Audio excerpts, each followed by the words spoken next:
Shalom, teman-teman terkasih dalam Tuhan. Hari ini kita akan merenungkan sebuah tema yang sangat dekat dengan kita semua. Iman dalam keseharian, atau lebih spesifiknya, bagaimana menemukan Tuhan dalam rutinitas kita yang biasa. Seringkali kita terjebak dalam pemikiran bahwa iman itu hanya urusan hari Minggu di gereja, atau saat kita berdoa dan beribadah.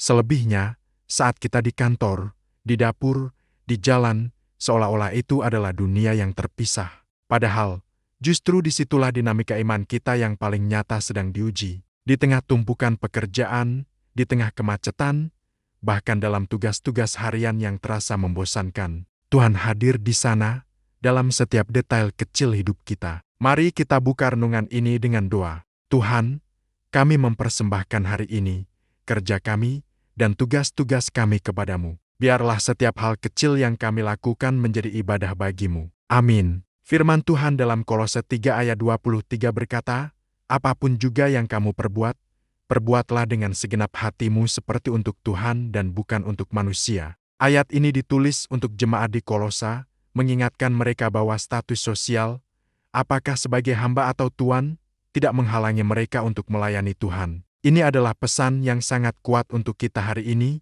untuk menghapus pemisahan antara yang kita anggap suci dan yang kita anggap sekuler. Segala sesuatu yang kita kerjakan adalah untuk kemuliaan Tuhan. Jadi, bagaimana kita menerapkan ini dalam hidup kita? Pertama, berhentilah mengeluh tentang pekerjaan Anda. Mungkin pekerjaan itu sulit, mungkin bos Anda menyebalkan, atau mungkin Anda merasa tidak dihargai. Mulailah melihat pekerjaan itu sebagai ladang misi Anda, tempat di mana Anda bisa menjadi terang dan garam. Kedua, lakukan setiap tugas dengan keunggulan, dengan excellence. Bukan untuk mencari pujian manusia, tapi karena Anda sedang melakukannya untuk Raja di atas segala raja. Saat Anda menyusun laporan, saat Anda melayani pelanggan, saat Anda membersihkan rumah, lakukanlah yang terbaik seolah-olah Tuhan Yesus sendiri yang akan memeriksanya. Kita bisa belajar dari tokoh Alkitab seperti Daniel. Daniel berada di Babel, sebuah negeri asing, dan ia tidak hanya dikenal karena doanya. Ia bekerja sebagai pejabat tinggi negara dengan sangat profesional. Ia menunjukkan imannya melalui kecerdasan,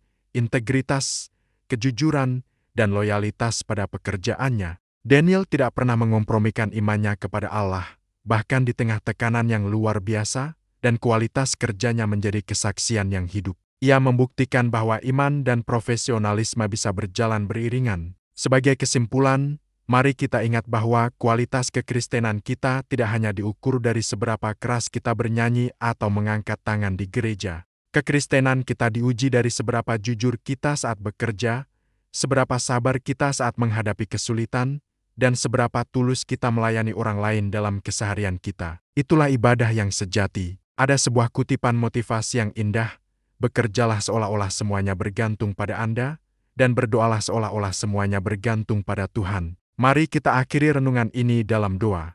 Tuhan Yesus, sertai kami dalam bekerja dan berkarya hari ini agar melalui setiap perbuatan kami, nama-Mu dipermuliakan. Amin. Kiranya Tuhan memberikan hikmat dan kekuatan dalam setiap pekerjaan tangan-Mu, dan memberkati hasilnya melimpah. Amin. Terima kasih sudah bergabung dalam renungan hari ini. Jangan lupa untuk subscribe agar kita bisa terus bertumbuh bersama dalam iman. Tuhan memberkati.